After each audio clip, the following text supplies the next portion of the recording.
It is 2 o'clock. We have 42 people in the room, so I'm going to get things going. Hi, everyone. My name is Annie Burgess. I'm the lab director here at ESIP, and I am the room host for this session. I'm just going to point a few things out to you. I'm sure at this point you're pretty familiar, but make sure to check out the Zoom bar at the bottom of your screen. You can add reactions there, and that is where you can mute and share your screen. Or share your video. We are recommending that people have their camera on during times of like discussion and question asking. You're welcome to turn your camera off when a presenter is going. As you can see on my screen share here in Kiko chat, this is the note section that has your session agenda. I'd also like to point out this tab over here, which is for Slido. That's where we'd like to gather questions for the session. So you can click over there at any time, add your question, and then people can upvote your question as they see fit. So at the end of sessions, we can take in-person and Slido questions. I'd also like to note the 3 takeaways tab. Hopefully, if we have enough time, there can be a little bit of discussion, but we'd also, at the end of the session, as you can add your 3 takeaways to the session and add them to the poll feature in Slido, and we'll send some pointers that way. I'd also like to note in the note section, link to our ESIP Code of Conduct, our community participation guidelines that are right at the top. Please check those out if you haven't at some point. And at this point, I'm going to stop sharing my screen and hand it over to Patrick. Okay, thanks. All right, so first of all, welcome everyone to the session on cloud optimized data. It's being organized by the ESIP Cloud Computing Cluster. I'm Patrick Quinn. I'm the cluster chair, and I want to thank especially Rich Signal and Anna Pravet, who have been instrumental in pulling all this together, and they'll be both helping run the session. We have a completely packed schedule today, 5 speakers in an hour and a half, so I'm not going to give us much preamble here, but in short, we are going to be talking about data formats, data optimization, and practices around that. Certainly mechanics wise, first of all, anyone who's not a speaker, please stay on mute. We are going to be pushing the Q&A to the end of the session rather than doing it between speakers. So if you have a question for a speaker, put it in the Slido. And then Rich Signal will be kind of curating those questions and then raising them during the Q&A at the end. And then I'll encourage the speakers to engage there afterwards, just in case we have any questions that are maybe good ones hanging out there that we don't manage to get to. You might also hear Anna chiming in. She's just going to be helping us keep everything flowing very smoothly. Finally, I do want to point out the Google Doc there. We do have some resources linked down towards the bottom to include a knowledge base that we've been starting within the cloud computing cluster on cloud data optimization. And with that, I really don't have much more, and I'd like to maximize our time here, so I'll kick things over to Ryan Abernethy. Okay, great. Well, thanks a lot for the invitation, and it's really exciting to be here. I attended my first ESIP meeting a few years ago, and I've loved getting to know more about this community ever since.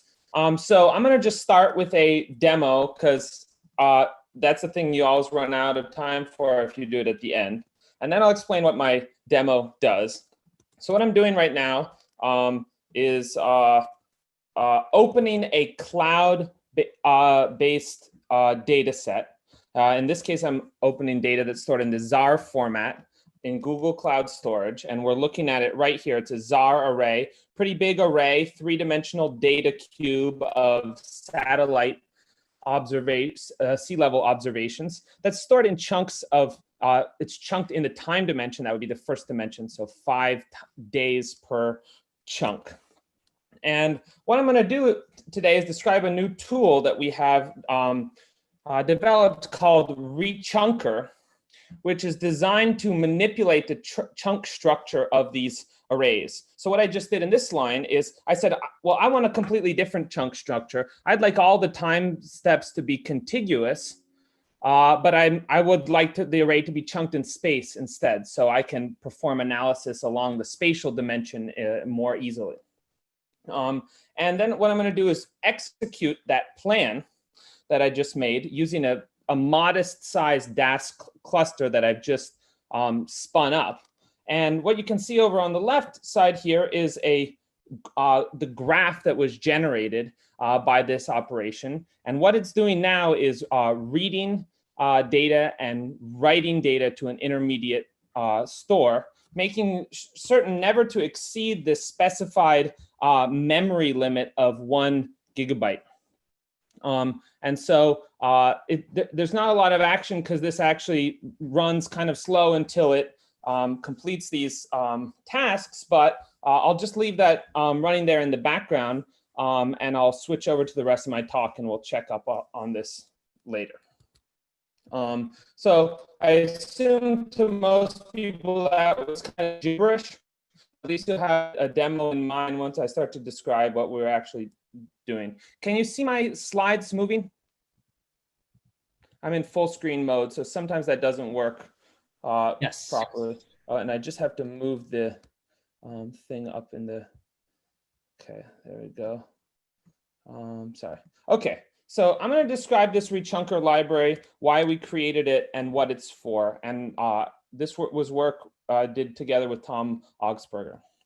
So I think if you're in this session, you've probably you're probably excited about the potential for cloud data analytics for Earth system science.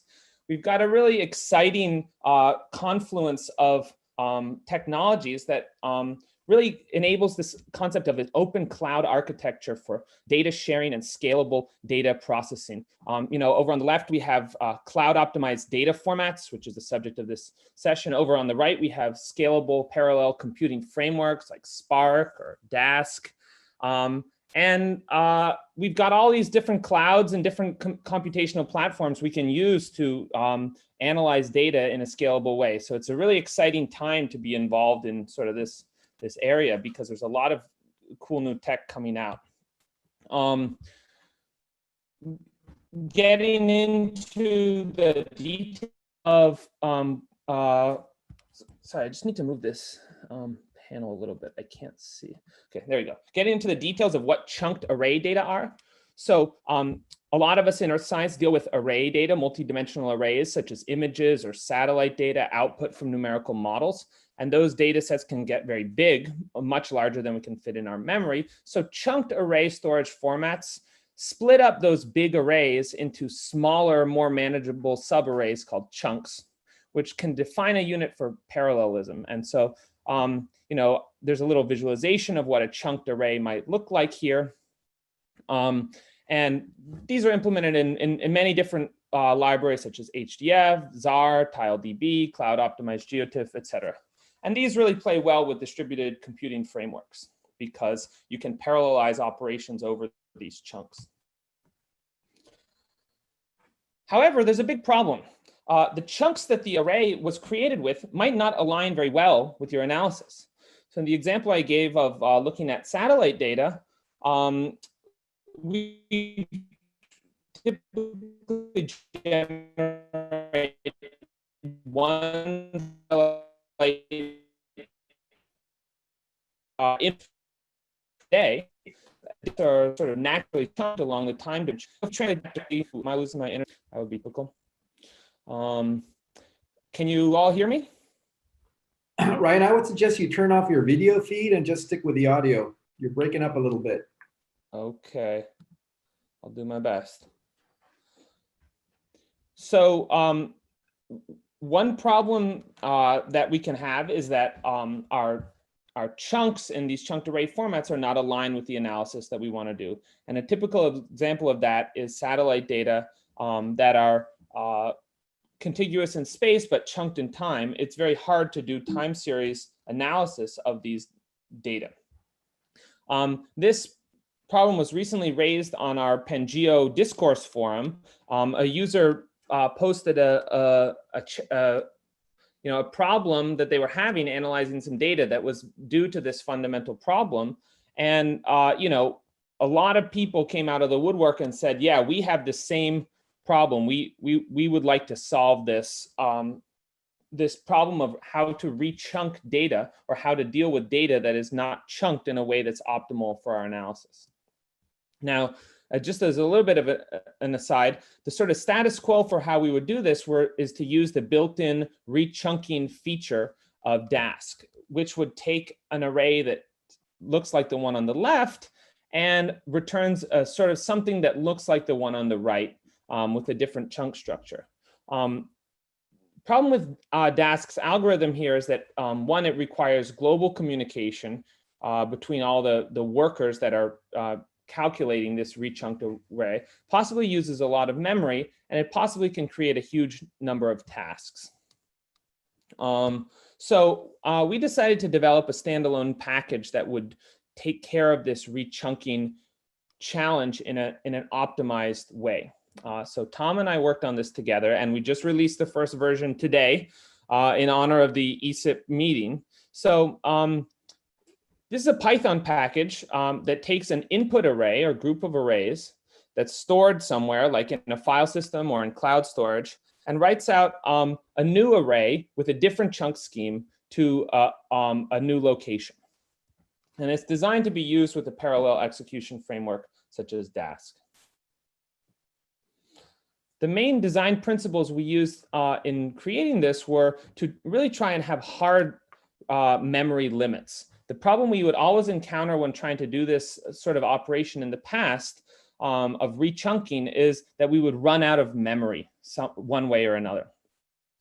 And we basically wanted to keep it as simple as possible and do something that was embarrassingly parallel. So it could be really easily distributed using any sort of parallel computing framework.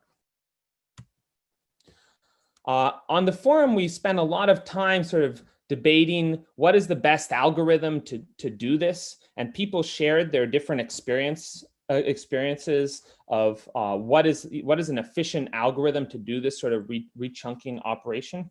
I'm not going to go through these in detail. I'll just show you what we landed on. So what we landed on is this concept of creating an intermediate data set that has a chunk structure that is sort of compatible with both arrays, the source array and the target array.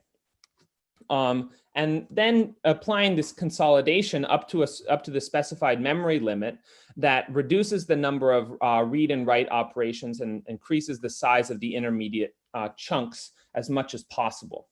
But you don't really need to care about these details in order to use rechunker. If you like the computer science side of it, we'd love to have your input on the algorithm, but we'd also be happy to if you just wanted to use this tool. I already showed you a little demo, but I'll just run through again how it works. First, you need to start with some chunked array data. And currently, we only support ZAR, but we want to expand that to other formats. You make this rechunking plan by telling it what sort of chunks you would like and how much memory each of your worker processes have that can do this rechunking. And then you just call execute. And that actually triggers this thing to start computing. And that may take a while or it may go very fast depending on what sort of computing environment you're in, but it will always work. And it will work even in serial in the limit where you're not doing any parallel processing. So it's a very stable algorithm. And this generates Dask graphs that look like this. And you saw that already on my screen when I showed the demo. And what's happening here, basically on the left side of the graph, we're reading the source array and writing an intermediate array. And on the right side, we're reading the intermediate array and writing a target. So that's about it. This thing is released. You can pip install it. We'd love to have some help, and we'd love to have people test this out, give feedback, and help us develop it further. We'd really like to support other chunked array formats like TileDB. That shouldn't be very hard at all. We'd like to support other execution frameworks like AWS Lambda or Google Cloud Functions, and we have some preliminary steps in that direction. We'd like to develop a command line interface. I also want to mention that this isn't just the cloud-based tool. It will work absolutely fine in really any computing environment, such as HPC cluster, or just a single workstation. So we'd love to have people get involved. That's the end of my presentation, and I guess we're gonna just take questions at the end. So I'll just stop there. Perfect. Thank you, Ryan. You are just like about 13 minutes, so thank you very much. All right. So next up we have Pete Killick. Good to go.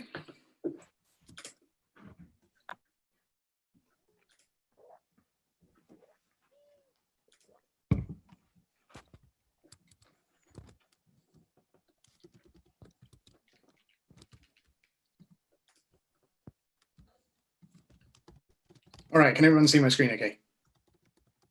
Good. Yeah. Yep. We're good. Good, thank you. All right, so thank you everyone for coming along. Thank you also to the organizers of the session and this conference for inviting me to speak. I'm going to be talking today about a project we ran in the team that I work in.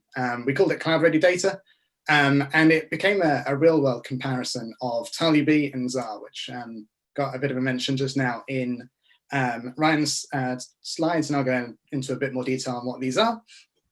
I'd also like to thank my colleague Kevin for providing the ZAR slides, as he has a lot more experience with ZAR than I do. So let's jump right in, shall we?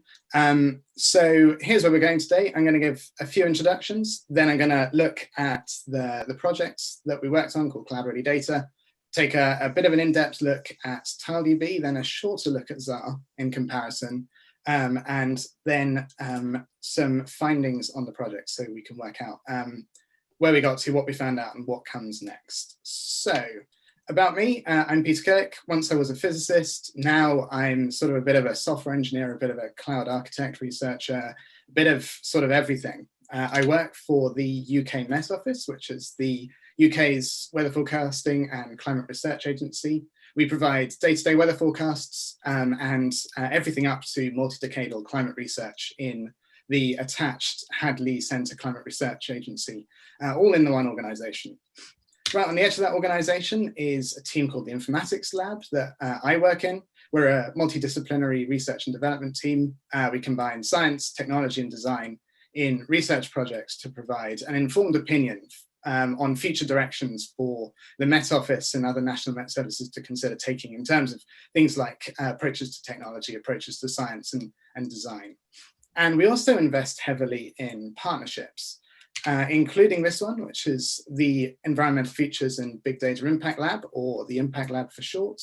This is a European Union Regional Development Fund funded organization. What it does is it provides technical expertise to Devon-based, so the part of the UK that the Met Office is based in, small to medium enterprises who have big data and environmental feature related challenges. And it'd be reasonable at this point to ask, how does this relate to this project that I'm talking about? And simply it is that by running projects such as this and researching these areas, we can better support and provide more skillful consultancy to small to medium enterprises such as these. So introductions out the way, let's get on to having a look at the project, Cloud Ready Data. And to kick off that, there's some background on why we thought this was a useful project to run. And that starts with data. The Met Office produces lots of high quality, interesting and complex data. So we've got both weather and climate forecast data coming out at around 14 terabytes a day off of our models, but also lots more research data on top of that. This data is a challenge both to find and utilize. So a lot of it's stored in a tape archive. It's stored in a number of different file formats, some of which are bespoke to the Met Office. It contains inconsistent metadata and is basically not catalogued. And on top of that, very little of it is stored in the cloud at all. And what there is isn't necessarily provided in a cloud-friendly format. So we've got evidence space for improvement for our data provision, particularly onto the cloud. And Project Cloud Ready Data was a chance for the lab to explore options for solving at least one of these problems, being that of cloud optimizing Met Office weather data. So we're interested in comparing NetCDF, the common file format, to these two cloud optimized storage formats of TileDB and ZAR. And what we're interested in with that was understanding the performance of these three options, NetCDF, TileDB, ZAR, in terms of synthetic benchmarks like how long does it take to create an array, but also in terms of real world usability. So can I use my array in my data storage format to produce something like a rolling mean calculation, for example? And is it easy or is it really difficult to achieve? And finally, we wanted to identify gaps in providing useful cloud optimized data that still remain after the project has been completed. So maybe we've got all this data available on the cloud, but if we can't make use of it, is it any good? So that was the last bit of what we wanted to understand. So that takes us on to what we did. And we took a representative example NetCDF dataset, which was a few thousand NetCDF files, and we converted them both to TileDB and to ZAR. And we tracked the complexities of the conversion in each case. So were there tools that did that job for us? What was missing once we'd done the conversion? What gotchas were there? Was it easy? Was it hard? And we, alongside that, we wrote a library called TileDB NetCDF. So that bridged the gap between the TileDB Python API and common tools for the Earth System Sciences. So things like Xarray and the Iris Python library, but also NetCDF files themselves. And I'll talk a little bit more about that in just a little bit. Before I do that, though, let's talk about TileDB and introduce it. So we're kicking off with some features of TileDB. It's a cloud-first file format, which exhibits good performance. So both in terms of tiling or chunking the data, and also being based on a multi-threaded engine. It's got lots of array functionality built into it, including storing labeled arrays, storing array metadata, but also things like compressing and encrypting the data that you can put into TileDB. It also supports dense arrays, sparse arrays, and data frames.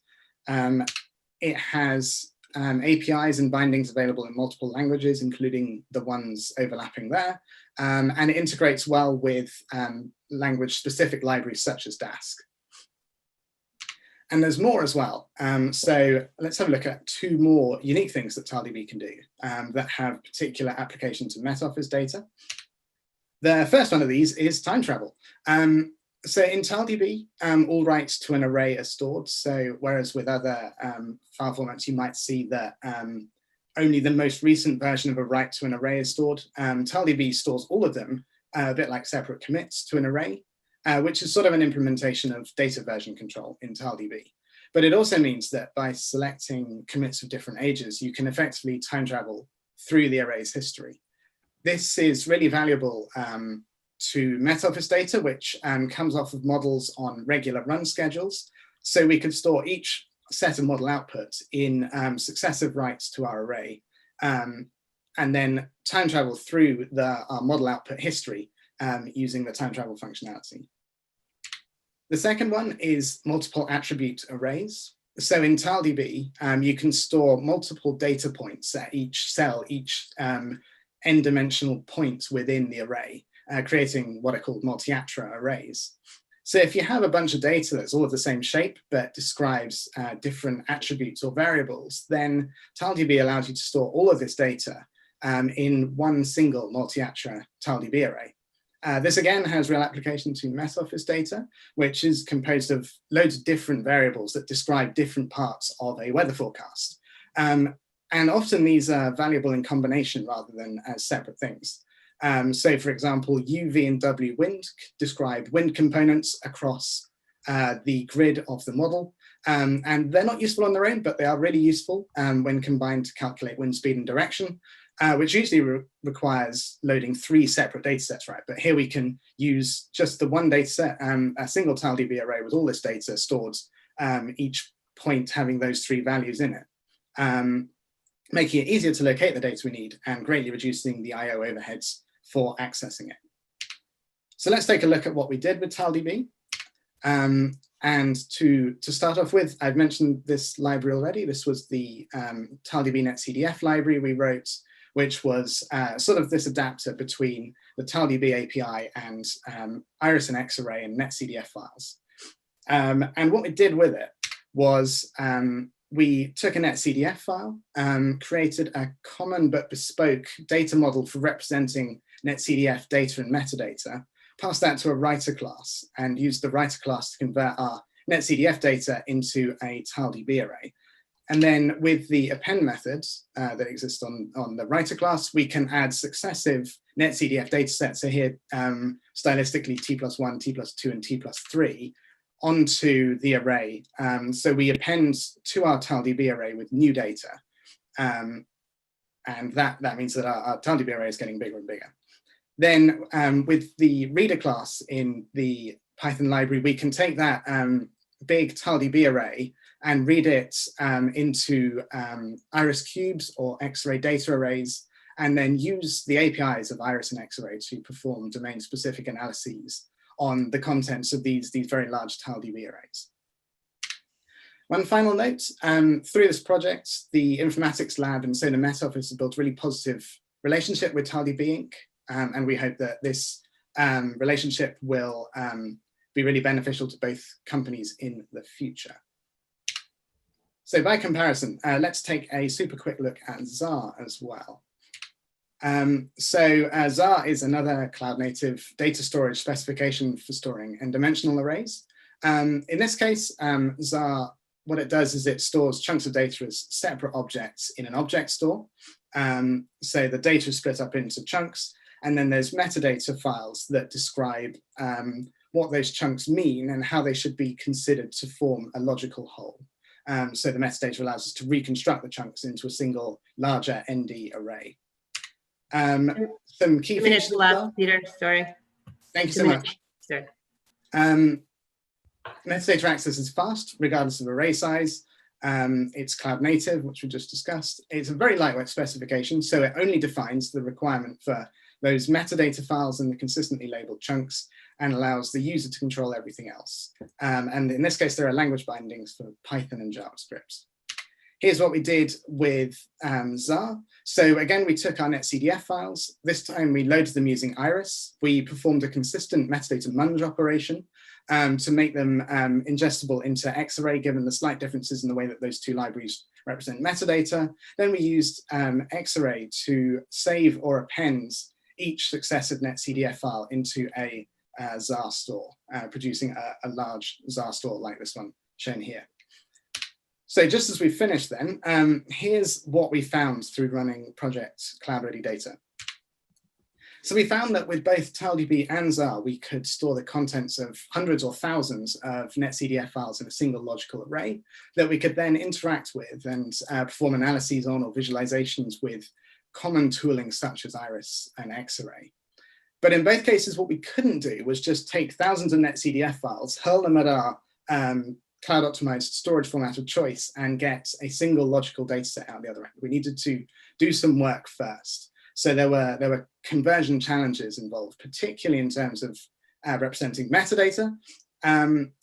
So we never did get a full representation of metadata coming in from the netCDF file in our output format. This wasn't a limitation in either of the output formats. It was more a limitation of time and code writing resource. And in terms of TileDB and Xar, we found that TileDB provided a richer, if more opinionated API. So we could use more of what TileDB provided us with to store metadata content of netCDF files in the TileDB arrays using their APIs. So, for example, multi-attrib arrays that I mentioned just earlier. Conversely, we found that Xar being so lightweight, it was really easy to choose how we were going to store data in our Xar arrays. And more or less finally, what we've seen, I think, is that we've done cloud optimized data storage. That's great, but now the challenge has moved into the surrounding tooling. So Ryan picked up on this just now, I think. But particularly in terms of workflows, connections, and tooling. So these things are often not set up to use the cloud so much. So taking an example, the Python library Iris cannot directly interface with cloud object stores. But I think we're also missing tooling that allows us to do data discovery and cataloging, and make connections between these new tools and the ones that already exist, the workflows and the cloud data stores that really enable us to make the most of cloud optimized data. So from the point of view of the informatics lab, I think this gives us opportunity for follow-on projects, but I think it also gives us space in the community to be thinking about what things really allow us to find and access and use cloud optimized data.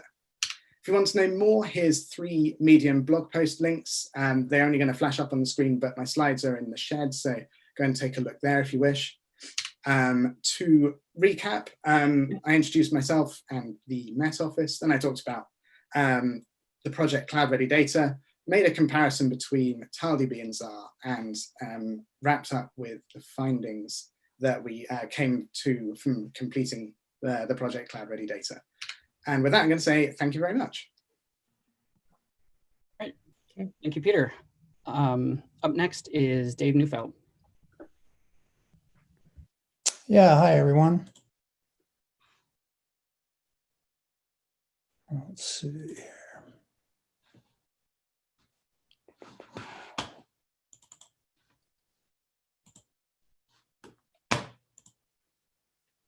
All right, can you see my screen? Great. All right, well, I'd like to thank the session conveners, Rich, Anna, and Patrick, for inviting me to present today. I wanted to talk a little bit about Parquet, using Parquet and Amazon's Athena service to improve data access for crowdsourced bathymetry. So I'm a product owner for a small development team we have here in Boulder, and work for NOAA, National Centers for Environmental Information, and that's through our series affiliate. So just to set a little bit of context, talk about what the crowdsourced bathymetry data set is. And basically, this is a program that was put together in cooperation with the International Hydrographic Organization back in 2014. And basically, crowdsourced bathymetry, or CSB for short, is the collection of depth measurements from vessels using standard navigation instruments like single beam sonar on just even recreational vessels that are engaged in routine maritime operations. So why is that important, or why do we need CSV data? Well, less than 18% of the deep ocean floor has been mapped by direct measurements. So most of our ocean maps are really derived from satellite measurements and ocean upwelling. And so you can kind of see the track lines of areas that have been mapped. And so there's big gaps, right? So less than, even along the coasts, only half of the world's coastal waters have been surveyed. So there's quite a bit left to do. And then last point, data collection is really expensive. So I was fortunate enough to go on the Kilo Moana, which is a research vessel out of University of Hawaii, pictured in the right corner of the slide there. And as part of an extended continental shelf survey, there was a scientific staff, maybe 15 folks and about the same crew.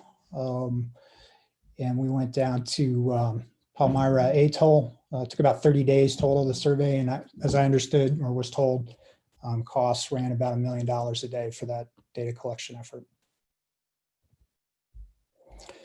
Okay, so how is crowdsourced bathymetry data collected here at NCEI? We have ships that are running software packages that interface with the sonar devices, and also are aware of our REST endpoint here in Boulder, where they can publish data to us. And we accept basically comma separated values file, typically presented as XYZ. And we also accept a GeoJSON standard that's been adopted by the IHO. And So these ships, when they're connected to the internet, can post the files up to our API. We ingest them and store them in the archive, and also upload a copy of the files to an S3 bucket. We have a little bit of metadata processing, so we can generate track lines of that data for map displays as well. Okay, so just in beginning of July, so last week, we were accepted into AWS's Open Data Program and brought this data set online. And so you can go to the links here and read up a little bit more on formats. So for example, just talking about the object keys that are set up. So it's organized by time and the fields that we have, lat, long, depth, and time, as well as a unique ID for each platform and ship that's participating. We have an SNS available. You can subscribe to that or access it through AWS command line. So we've got about, I think, 60 ships providing data at this point, and it's been growing each year, which is exciting. So we've got, yeah, there we go. I think about 12,000 files and over 50 million unique bathymetric observations available in the bucket. So, but storing the data as CSV may be suboptimal for data access needs. So we've taken a look at using Parquet, and that's an open source file format. It uses a column-based structure instead of a traditional row-based structure. And so if you look at, used to thinking of our data sets maybe in spreadsheet format versus down below, you can see that repeating values are stored a lot more efficiently in Parquet. You just store each unique value once and then provide pointers back to records that have that value. It also helps optimize queries. So if you're querying on time, you can really focus where the disk IO happens. And then if we keep going here, talk about how that's going to help us from not only performance side, but also cost as we start working with the Athena service. So Athena is a managed database service from AWS. It's an interactive query service. It's serverless, meaning like a Lambda, it's not infrastructure that's up and running. It's only up and running when it's responding to an event. So in our implementation, we created an API gateway to expose a Lambda function that takes incoming query parameters and sends it to Athena to retrieve data out of the service and bring it back to the user. So Athena runs on top of object stores in S3, supports a couple different formats, including CSV, JSON, Avro, and Parquet. And then the nice thing is it also provides support for spatial temporal data types and queries. So this is sort of the heart of sort of benefits of Parquet as a cloud optimized format.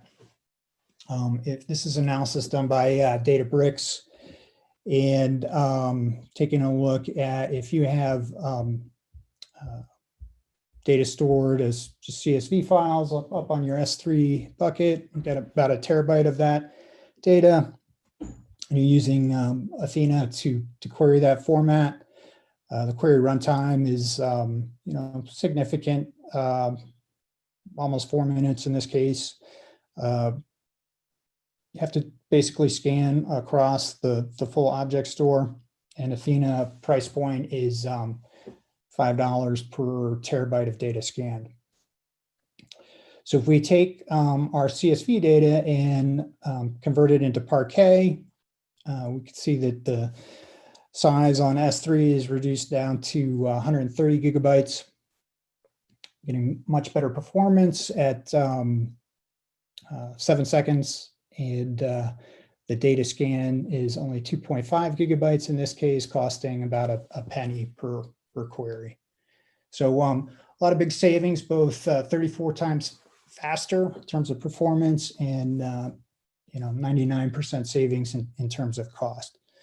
So as this project scales up, if we have 1% of all seagoing vessels logging data every day, that's going to generate 5 billion data points a day. So scale is going to matter as we ramp up this project. So we've got crowdsourced bathymetry files landing up in our S3 bucket. We're exposing that out after converting it to Parquet, making it available via an API, a Lambda function to query Athena, and all this really is big data as a service, right? Because it combines not just infrastructure as a service, S3, or software as a service, Athena, and then really the ecosystem, the platform as a service ties it all together, the gateway API and the Lambda. So it's kind of a nice implementation of that. And let me just do a demo real quick here. So worked with our GIS team to— David, you have 2 minutes, just to let you know. Okay, great, thank you. Put a little front end in front of our gateway API and Athena service. And so if I'm a researcher interested in maybe ocean floor changes as a result of weather events over time, can put in a couple query terms.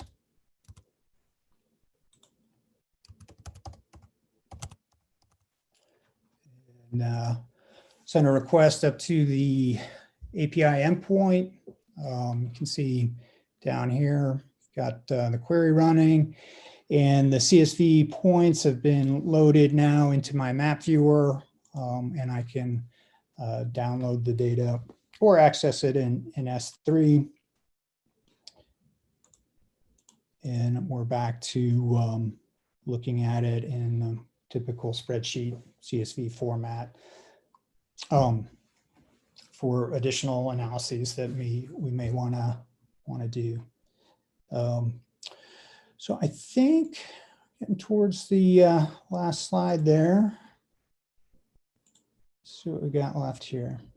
Oh, yep. All right. So thanks very much. Shout out to the IHO, NOS, NESDIS, and NCEI, and of course, Amazon's public data set program. So look forward to any questions that folks may have towards the end of the session. Thanks very much. Perfect. Thank you, Dave. Thank you. Next up, we have Trevor Skaggs.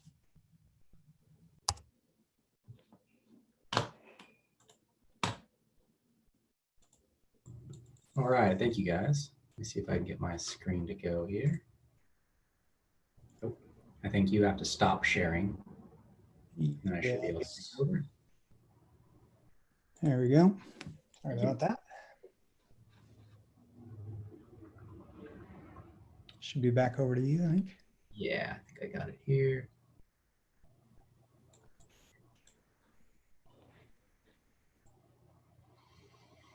Let's see.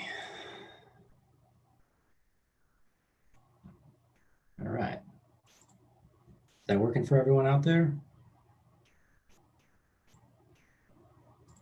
We click present. Okay. Looking good? Yep. All right. So my name is Trevor Skaggs. I'm with Element 84, and I'm a senior geospatial engineer over there. We've been tasked with kind of investigating converting some ISAT2 ATL06 product into a cloud native and easily consumable end product. The approach that we kind of investigated was around the EPT or Entwine point tile format as a potential solution for solving that problem. So about the project itself, project objective to perform a proof of concept, or i.e. a small scale transformation of ISAT2 ATL06 product into a cloud native, easily usable and scalable format for downstream scientific exploitation. A lot of our emphasis is on ensuring that downstream consumers have enough of the information and are able to use the data quickly and easily with supported open source libraries that already existed. And this work was performed underneath the NASA Access Grant. That's why there's quite a bit of close ties to the scientific community, specifically during this project. So what is Entwine point tiles? It's at its root, it's a simple and flexible Octree-based storage format for point cloud data. At the end of the day, that really just kind of means it's efficient in solving spatial queries, and it itself is kind of a file format based system.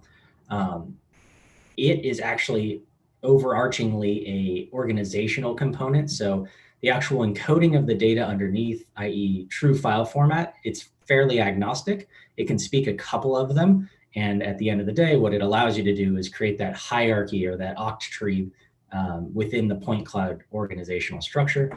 It has a flexible attribute schema, which is really important for how we ended up processing the data.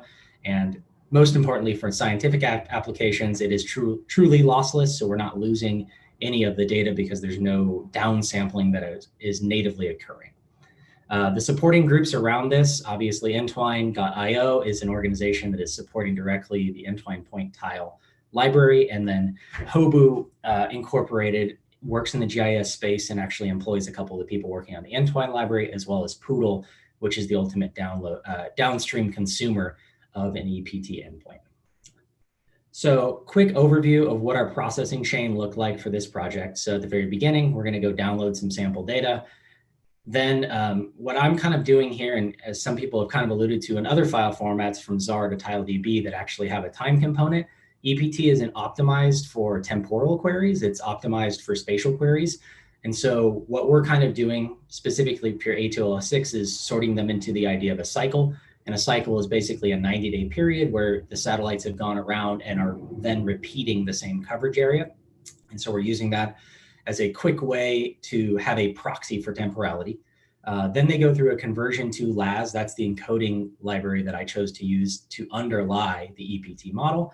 Then we actually perform the indexing, and that's where it kind of chunks it out into that octree structure. And then ultimately we end up uploading it to S3. And in this case, applying some public policy bucket or some public bucket policies to the S3 that allows us to kind of access that externally, regardless of location. So a bit about the area that we chose to do. Again, this was a small scale example. So we have kind of a bounding box along this Arctic region. It's an interesting area with a couple of shelves and some interesting changes over time. So starting and end timing, obviously 2018 to 2020, and that ends up giving us data across 6 cycles that we ended up then processing and indexing into our endpoint.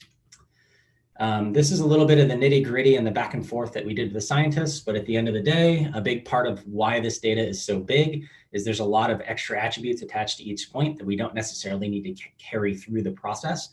And so in this case, we did an analysis, determined obviously X, Y, and Z, you're going to need that, GPS time, another important aspect, and then some custom attributes that we're carrying through at the per point basis. An interesting aspect of ATL06 itself is that the point cloud actually contains 6 beam reads, and we need to make sure those are held distinct because they have gone through different processing if they're left versus right. And so that's an interesting attribute we need to carry through, and actually is a lot of how scientifically they're doing quality metrics is looking at the left beam and the right beam right next to each other and doing comparisons to see are these valid values we want to use into our processing chain. So overview of what the processing sizes ended up looking like. So natively, the ATL06 product is stored as HDF5. It's a pretty robust file size here. Started out with 1,208 total tiles. That was about 88 gigabytes. During the conversion to LAS, we ended up with an intermediate product, 1,208 files again, because there was a 1-to-1 there. That's about 4.5 gigabytes. That again, that product ultimately goes away once you're done doing the EPT indexing. You'll see we end up with 13,000 tiles. And that's just kind of a native attribute of doing octree organization. It's about bucketing the points into smaller and smaller bits or buckets so that you don't have to ask for all of the data when you want to do nearest neighbor type calculations. At the end of the day, we ended up getting a nearly, a decimated reduction in size here. So 7.25% of the original storage size. Good note to realize here is that that's assuming the attributes that we wanted to carry through the process. So that could go up, could go down a little bit either way. Next, so this is kind of what the endpoints end up looking like. Like I alluded to earlier, we ended up processing this into 6 different endpoints, 1 for each cycle. At the end of the day, it really just ends up being an S3 bucket, and it's a file format based storage system that has that octree component to it. So we're able to effectively just point Poodle, which is the point cloud data abstraction layer, create an EPT reader stage, point it directly at this S3 bucket, and now we can treat it as if it is any data source. And in this case, it's all of the data for a given cycle. Just to give you some ideas of what this data. You gotta learn to do one thing before you move to the next. All right, now, I did a double crochet there, so you double. All right, we'll keep going. So the visualizations here, on the left-hand side, we have that cycle 1 only being colorized by elevation. So you can actually kind of see the striping that's coming off of the satellite, which is an interesting aspect. On the right-hand side, again, colorized by elevation, but it cycles 1 through 6. Obviously, a lot of those holes got patched up. And interestingly enough, you're starting to see some additional features in and around this area, which is really what a lot of the scientists are looking for, is those change detections. And if you really zoom in, you start to see some change along the coastlines as well. And that's where you're having glacial calving. These 2 visualizations kind of give you a better understanding of how the data is being organized and presented. On the left, what we have is each color representing one of the original source tiles. In our case, it's really important that we track the origin of a given point in this conglomerate product, so you can go back and look at those quality metrics. And so in this case, you can kind of clearly see that line of demarcation, and this is where the edge of the original tiles end. But again, we're presenting them all as a single product, a single endpoint, so a user doesn't have to go and get each of those products individually. And then on the right-hand side, you're kind of seeing the I can't say that word. You're seeing the index itself, the octree structure built in here. Red and green are 2 different levels of detail. And that's inherently basically a higher and a lower level of detail, the red being a more granular result of these points being streamed out to this viewer. And that's because that's where your frame or reference point is within the viewer itself.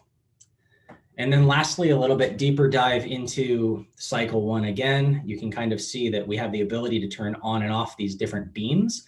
And again, that's really important to the scientific community to be able to investigate them individually, so they can send queries specifically to only grab the data from a given beam.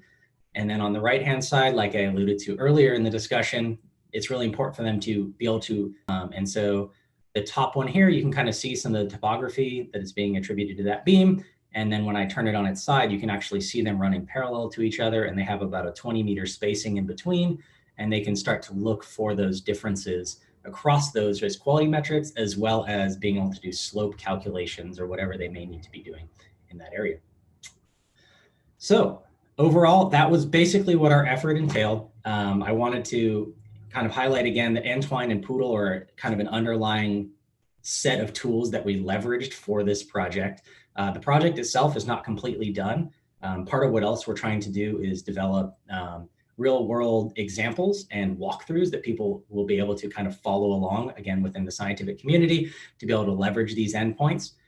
Ultimately, there's a lot more work as well to be done. The way that the project was built is that it is scalable, but we do need to actually go and do all of that additional processing, because obviously I just selected a smaller bounding box of the total data that was available.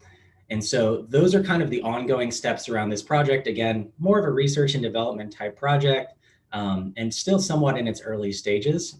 This is hopefully the first of a couple of phases where we go out, do the proof of concept, show the value to the scientific community, and then we're able to cycle back and do a larger processing version for all of the data, as well as potentially expanding out into some of the other ISAT2 products to allow for that, again, scientific exploitation, which was at the heart of what we were trying to execute on for this project. Great. Thank you very much. Thank you. All right, thank you. Last but least, it's me. As I pull this up and we switch screen sharing and all that, I just want to thank everyone for being here and participating, and to all the speakers that have come out to share their work with us. This is great stuff.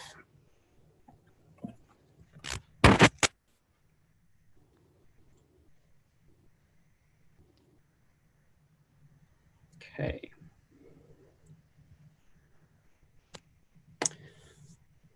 All right. Hi, I'm Patrick Quinn. I build applications for NASA on the ED2 contract. I'm going to be talking about some work that we've done in optimizing data access. First, there's a study that we did on cloud optimized formats, and then a prototype that we built that allows people to efficiently access our holdings using the ZAR library. If this topic does not interest you, maybe you'll be interested in seeing someone try to get through 35 slides in 13 minutes. Off we go.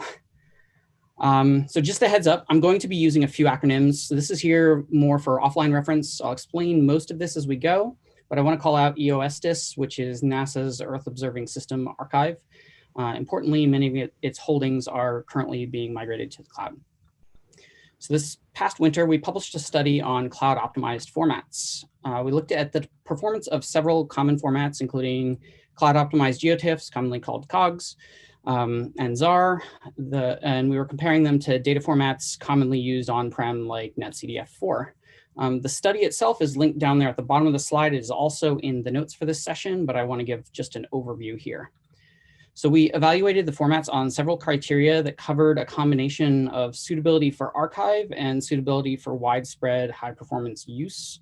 There are a couple factors that we notably didn't cover to keep things well scoped, but they might be interesting add-ons. So first of all, since we're looking at the formats themselves, we didn't look at chunk sizes, and we kept all the chunk sizes the same as the source on-prem data. And we also didn't consider server-side software that could speed up performance like Hyrax or Kaida. In doing this, we converted all the data files into with a few representative data types and processing levels into our test formats, and then we ran a few sample access patterns on them to simulate things like area averaging and time series as benchmarks. And then importantly, we were using libraries that perform partial range reads on the files rather than pulling the entire file over the wire and then processing. So some high-level takeaways here. First and foremost, if you're optimizing data that's going to be accessed over the network, you need to allow partial file access using the HTTP range header. You should also carefully consider the performance of these reads in real-world scenarios. So not allowing partial fetch or setting things like chunk size without considering the network use will kill performance. Second, in cases where COGS cleanly fit the data model in question, performance was fantastic. But in the more general cases, we found ourselves kind of wanting the archival features and compatibility of NetCDF, but with the network performance of ZAR. So again, the study is linked in the notes for the session if you're interested in more, but I need to shift gears completely now and talk about some work. So first I'm going to talk about work that was prototyped by USGS and the HDF group, which we've been building on. I've linked a blog post in the session notes too, if you're interested in the deeper technical details, but I want to give an overview of their work as background to our extensions. All right, so what I've tried to illustrate here is a typical NetCDF4 data file that we might serve from our archive. It has a bunch of metadata, maybe some arrays that tell where data points fall on the Earth, and then several data variables. And for NASA EOSDIS data files, they vary a lot between data sets, but in broad strokes, the files are a few megs to a few gigs in size, and they usually have a dozen or so variables, but some have hundreds or more. The files themselves don't often have a large time dimension. So this is a partial access use case. I don't want everything. I want data from a single variable in a given area, in this case, the contiguous US. And then just as a practicality, in order to get that, I need the library I'm using or the tool I'm using has to read enough of the file to figure out where the bytes I need are, and then it needs to read them and maybe a little extra to be able to decode them. So the challenge is this. I don't want much of the file, but the libraries available for reading the file have to read a lot of the file and make many tiny requests to get it to me. And often I'm better off just downloading the whole file or trying to use some external service. But the idea here is that we can do better than this. And my screen sharing crashed. 1 second. Your expression said it all, Patrick. Yeah, I'm sure. Technology.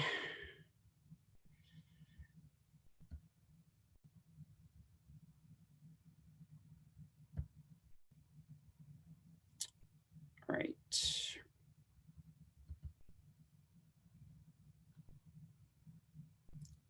I assume I'm back, and let me see if I can present. Yes, we can see. Where was I? Somewhere around here. Oops. All right. So this is where the USGS and HDF group work comes into play. They generated a metadata sidecar file in a format that the ZAR library understands. And then they added a little bit more information to it about byte offsets within the file. And we're basically able to, we'll say, trick the ZAR Python library into reading netcdf4. Access then looks like this. So you read a pretty small metadata file all in one request, and then you read just the data that you need from the netcdf file. And it's fast, just about as fast as if the file were actually converted to ZAR. So read the blog post, it's there, it's in the session notes, it's really cool stuff. So that was their work, USGS and HDF group. Now I want to talk about what we've done to extend and optimize it. I should preface all of this by saying that this work is not yet open source, but it will be, and I'll post on the ESIP Cloud Computing Cluster mailing list, shameless plug, when that happens. I'm sharing this anyways, though, because I think it's helpful in understanding and resolving some core optimization challenges that extend beyond just this one implementation. So this is where we were, sidecar metadata that ZAR understands and the original file. So now we actually have a problem here. So to generate this sidecar file, I need to do the exact operation that I was trying to avoid in the first place, which is to read a big part of the original data file in many tiny pieces. So for us, in a case of convergent evolution, we'll call it, a data service deployed on top of the EOSDIS archive built by OpenDAP, which is called Hyrax, also needed sidecar files in the cloud for the same performance reasons. And they use a format called DMR++ to store the metadata, but its contents are fundamentally almost identical to what was done in the USGS and HDF group work. So best of all here, OpenDAP will already be generating these metadata files as data gets ingested into our cloud environment. Oh, I have an idea. So the ZAR library has these pluggable storage backends so that you can store ZAR data as anything that you can make look like a key value pair. So that can be a file system, an object store, a zip file, a database, whatever you have, if you can store your data that way and ZAR can read it. So step one here is to write a small distributable storage backend. And that's exactly where this work is and what this talk is about, that distributes from, or that rather, that translates from DMR++ to ZAR's key value format. And so a user imports a Python module and passes it to the ZAR library, and suddenly ZAR can directly read NASA EOSDIS data without me having to modify anything in our archive or deploy any new services. So now we have that basic ability to read data. That's cool. And this is where the optimization work actually starts. So it turns out that our files are often broken down into pretty small chunks, and the ZAR library will end up reading these sequentially. And here, to read my data of interest, the ZAR library will make over 100 calls, one at a time, for each grid cell there to cover that longitude range and latitude range. And in practice, 100 chunks tends to be on the low side. So compounding this, each of those requests is to a URL that doesn't actually serve the data. There's some authentication handshaking and then a redirect to a pre-signed URL in S3. And so naively, that's 5 times as many requests. So our next optimization step is to make sure that the right headers are being sent by the server and the client knows how to cache and track cookies. And we want to pay that expensive upfront price once and then skip straight down to the bottom and go straight to S3 for the rest of the requests once we've got that pre-signed URL. So as a takeaway here, you should really avoid getting between clients and data as much as possible. But we're still at this picture. Lots of requests that go in sequence. And now here, a lot of people would tell us to go rechunk the data.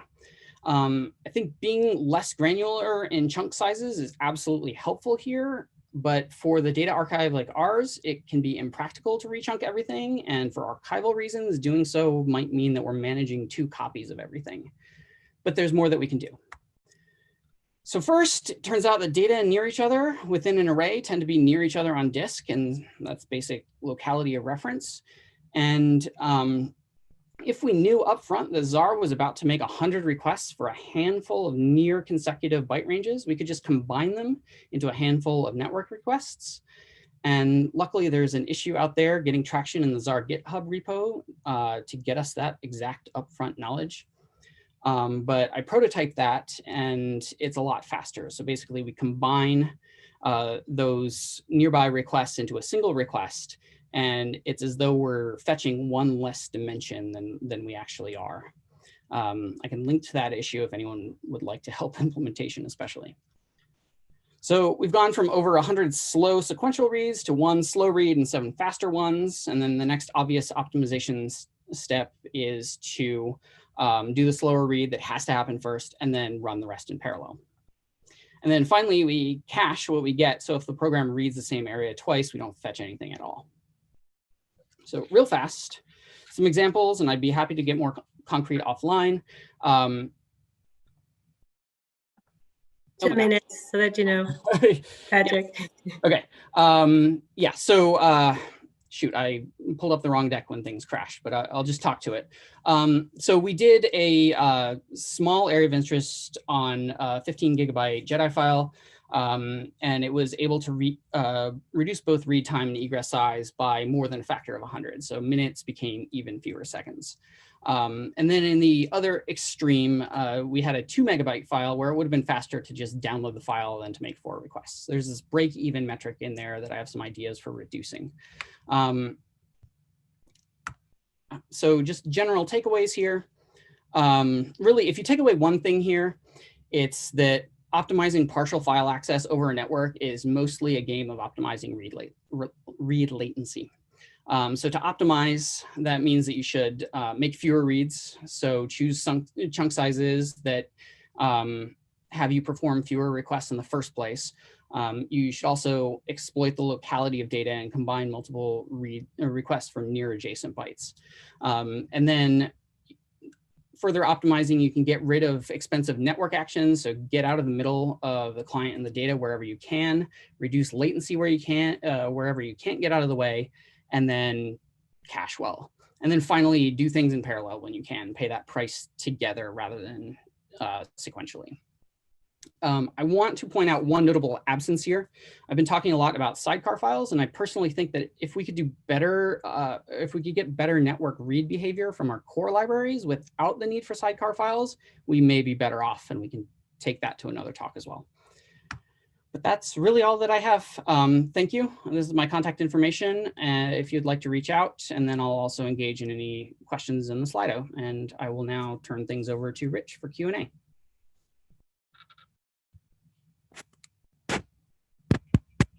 All right. We have a few questions in the Slido. So maybe we should, is Ryan, are you still here? I am here. Okay. We'll start with a question for you. Is the intermediate rechunker strategy as well as we can do for Dask, or as well as we can do for any parallel rechunking application? I'm not sure I understand the question. I think it's asking, is this algorithm somehow dependent on Dask's execution model? Yeah, I think it's intended to. Yeah, I think so. Like, is this a workaround sort of to make Dask work, or is this like in general what should be done to So I think rechunk parallel? I think there's two questions here embedded here. One is, how does rechunker compare to Dask's rechunk function? And two, how is Dask required for rechunker? Does rechunker somehow depend on Dask? So as for the first question, what rechunker does is fundamentally different than if you just call Dask rechunk, because Dask rechunk attempts to do that rechunking lazily without really writing in intermediate data. We've found it to have a lot of fail cases. So rechunker instead is built around the idea that we will be writing data to disk. As for the execution framework, there's actually nothing about Dask built into this algorithm. The algorithm is really an algorithm in a fundamental sort of computer science sense. And it could be implemented using other execution frameworks. Other schedulers, you could probably figure out how to run it on Spark or run it on in a serverless way. So the algorithm is quite simple and almost embarrassingly parallel. The only sort of dependency within it is if you're writing the intermediate data, you kind of have to wait for the intermediate data to get written before you then write the target data. But other than that, it's embarrassingly parallel. So we've implemented it in Dask, but it could easily be run on other execution frameworks. Okay, awesome. Hopefully that satisfies the anonymous question asker. Okay, one for Peter. Peter, are you still here? Yes, hello. Okay. Do you recommend rich metadata co-located with gridded archive data, or rich metadata in a database separate from the gridded archive data? Yeah, that's a great question, that one. I've been thinking about it a little bit. I'm actually going to defer to some of our colleagues over here in the UK who run the CEDA data archive, and they've been thinking about this as well. Their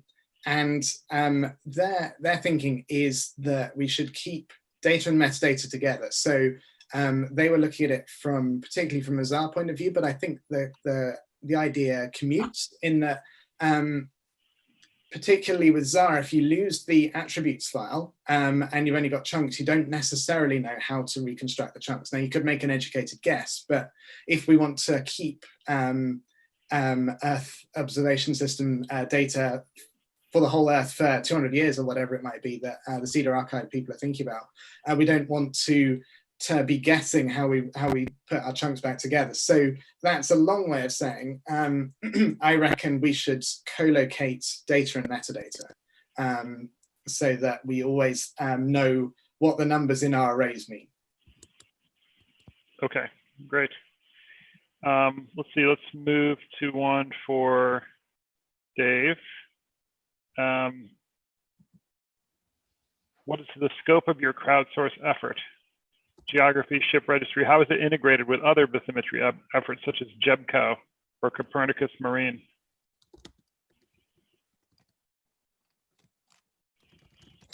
Hey, so thanks for the question.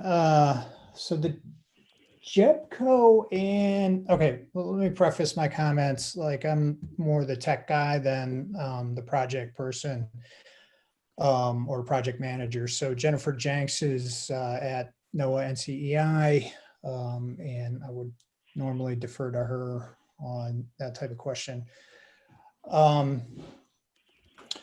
So, I mean, we're certainly involved with a variety of communities. There are a wide variety of crowdsourced bathymetry efforts out there, some even being performed by commercial navigation software companies, some of which are choosing to make that data available open to the public, and others, at least one of which that has decided not to do that and sees it as a value add. So yeah, I don't think I'm going to be able to answer the question particularly well, other than Jennifer Jakes is highly involved in the community and able to follow up if there's specific ways that we can work together a little bit better. Okay. Well, how about this one? Can you store netcdf like metadata in Parquet? Yeah, you can. In fact, one of the experiments was sort of separating out the metadata from the depth observations and just doing sort of a relational join between the Parquet files. So yeah, I think there's really like many data formats, it's pretty wide open, and it's just a matter of sort of writing translation from one format to another. Okay, thanks. Trevor, you here? Yep, I'm here. Okay. The question is, was there any parallelization involved with the Entwine build operation? Yeah, let me see if I can get my camera going here because I think there was a request for faces. Yeah, so there actually was. So the way that the architecture is built is that you're able to kick off the processing at different nodes. And so there's the idea of stages during an index, which allows you to kick the stage processing out to multiple different nodes. It does have to be in a power of 4, which has to do with the octree structure itself, but that's inherently built in. We're able to kick off n number as long as it's a power of 4 processing nodes to chunk through the data much more quickly. If you do it in serial, it does take quite a bit of time and quite a bit of memory as well, because a lot of the points need to get loaded up into memory. The more nodes you have, the less needs to be brought up into memory on a single node. Okay. Okay, maybe one for Patrick. If we need to store data in netcdf4 for archive purposes anyway, is using the approach you presented sufficient compared to using ZAR or TileDB? Yeah. So if I'm understanding the question correctly, and I'm not positive that I am, the goal here was to try to enable that sort of performant, almost cloud optimized access pattern against the files in our archive without having to transform to a new format. There are places where they would potentially benefit depending on which destination format you're talking about, and if you're talking about rechunking and those kinds of things. So we'll say, a naive, I would expect it to perform actually potentially better than a naive translation to ZAR, but you could do things on that translation like rechunking and those kinds of things that might tilt things one way or the other. Okay. Maybe we should at this point open it back up to questions just from the crowd. People still online? You might have to unmute yourself.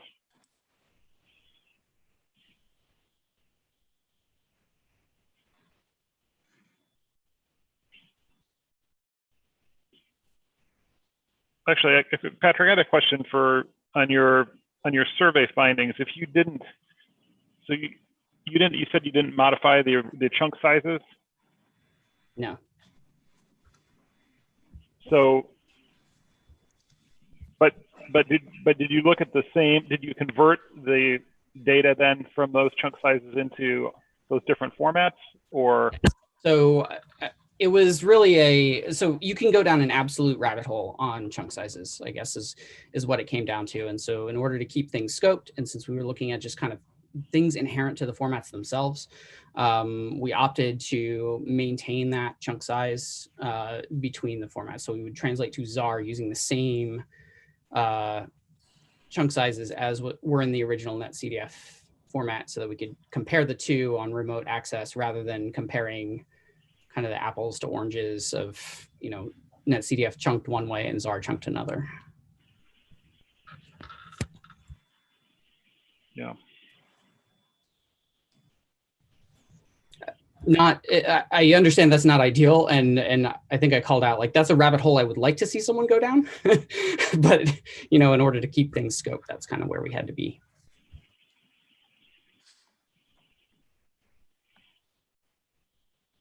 So Rich and Patrick, I was just wondering if there's no more questions, maybe we could just spend a couple of minutes introducing people to the cluster work we're doing, because it's an opportunity for this conversation to continue for anybody that is interested. And also maybe provide an overview of the current goals and activities we're doing there.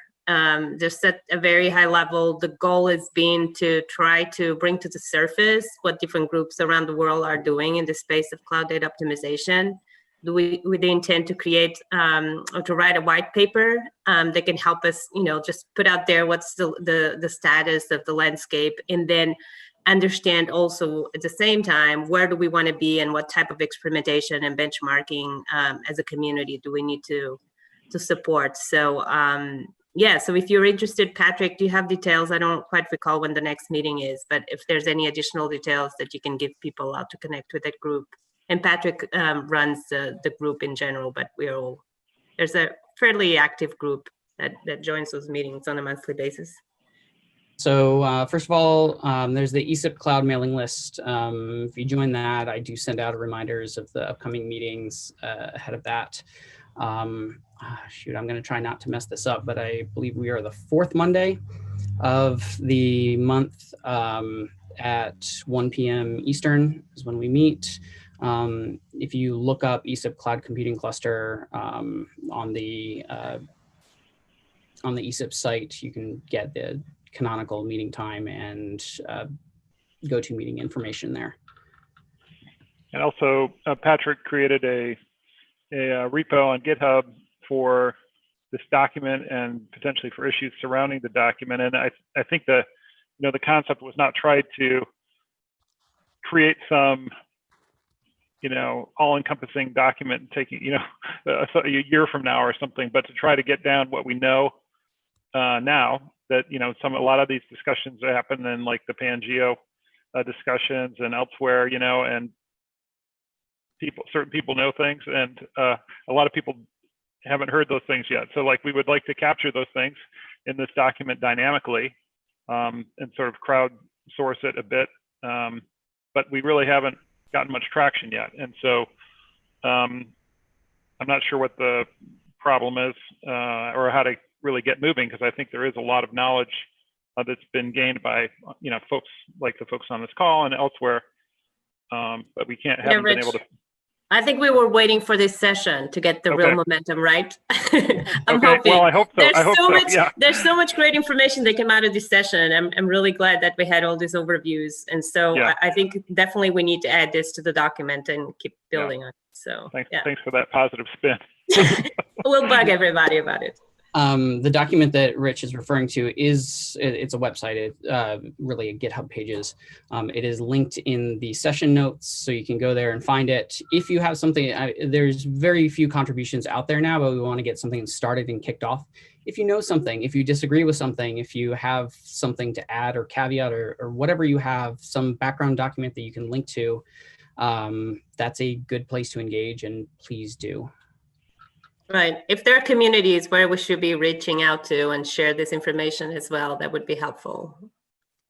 Because the idea here is to create it as a community resource for the community. So, is there any thought of creating a kind of a zoo of examples of different types of data in these different formats, so that we could come in and kind of compare, what does this data look like in this format versus this format? How does it perform with this tool versus that tool? So that's one of the things that we were discussing, potentially proposing to the community to do those kind of benchmark exercises where we take a data set and we put it in different formats and we compare, in terms of cost and efficiency and performance in general. I don't know, Rich, do you have any other additional thoughts? I don't think we have made any progress on that yet, right? No, not really. Okay. Yes, but if there's value and interest in the community, that's the kind of thing that AWS and Amazon can support, and ESIP, as well. So yeah, just let's figure out what is needed to move the space forward.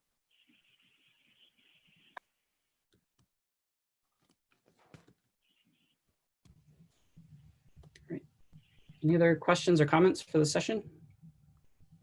Well, just a reminder that if folks could, it's a little bit confusing, but there's three takeaways. We're supposed to come out with 3 takeaways from the session, but it would be kind of cool to sort of independently get what your 3 takeaways were through the Slido poll, and then we can kind of look for common themes, clusters, and kind of maybe record those as the 3. Is that consistent with what you're looking for, Annie? Or yeah, okay.